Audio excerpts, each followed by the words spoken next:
My name is Hatem Sadallah. I'm 17 years old, student Isaac. I'm from Palestine. I just came in Isaac 2 weeks ago because of of the situation in Palestine, especially where the place where I live, Gaza Strip. That place, it is lying under blockade for 11 years now.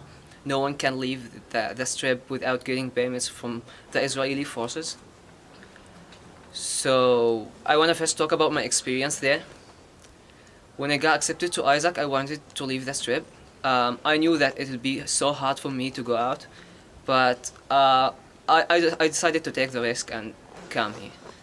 So when I applied to the permit, I was expecting to be late for months or months and a half. I was expecting less than that, 2 weeks.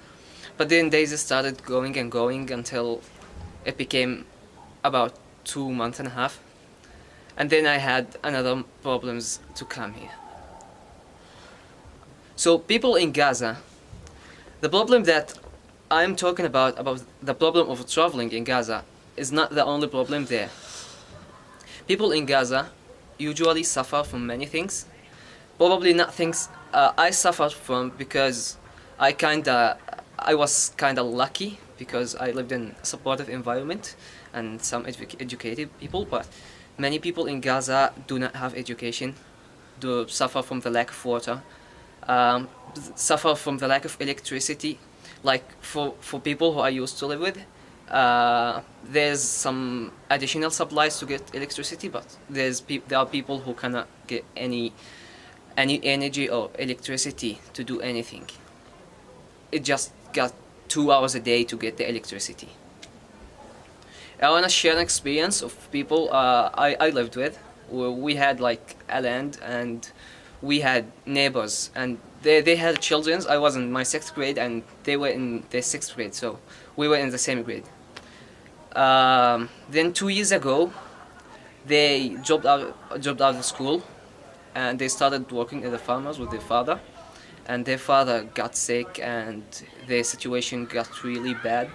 The students weren't really good at school and they simply didn't complete their education. Their future was completely determined because they are just those people, nothing specifically, but because their luck that got them to this place. So I was thinking that what if I was one of these people? It's not like kind of minority, it's the majority there. If talking about people who, for example, live in wood places, people live in shelters, tents, people who got their houses got destroyed during the 3 wars happening in Gaza in 2008, 2012 and 2014. Those people are still living in tents until now. And they're waiting for someone to come and help them because they are totally helpless and they cannot do anything. They're not searching for killing any other, and they're not kind of poor people. They do not deserve what happened to them. They just want to live a good life when they do not have to need someone to help them. So the situation in Palestine, that's a situation in Gaza, but when we talk about the situation in Palestine generally, there's always conflicts in West Bank, the other side of the country, and many people get killed every day because they treat directly with the soldiers. Like when you walk the street, you will meet many Israeli soldiers, not like in Gaza, but everything like has advantages and disadvantages.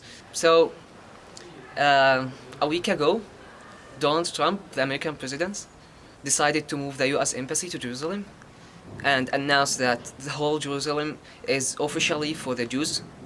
And this is totally unfair and unjust because Jerusalem is not only for the Jews, it's for Muslims and it's for Christians and it's for other religions. I'm not talking about only Muslims or Palestinians, or it's like for everyone.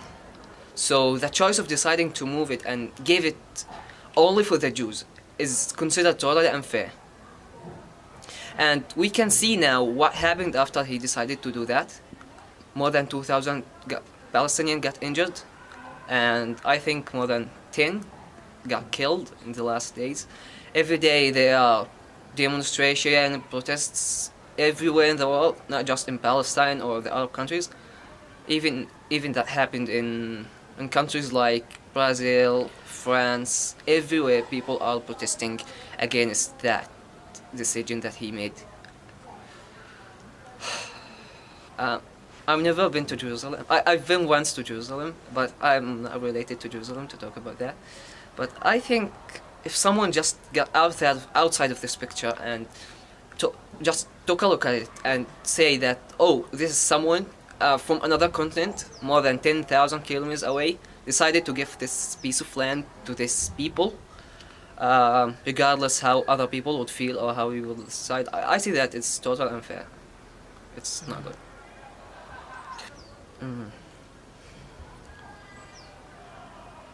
Well, I believe that giving chances to Palestinian people, like the chance that I'm here, I am only one person from Palestine who got this chance.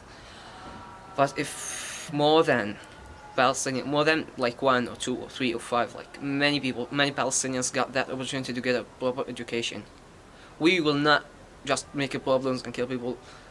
The Palestinian would really have the chance to make like kind of peace and have a solution for this problem. But they all need to be educated and have the self-awareness.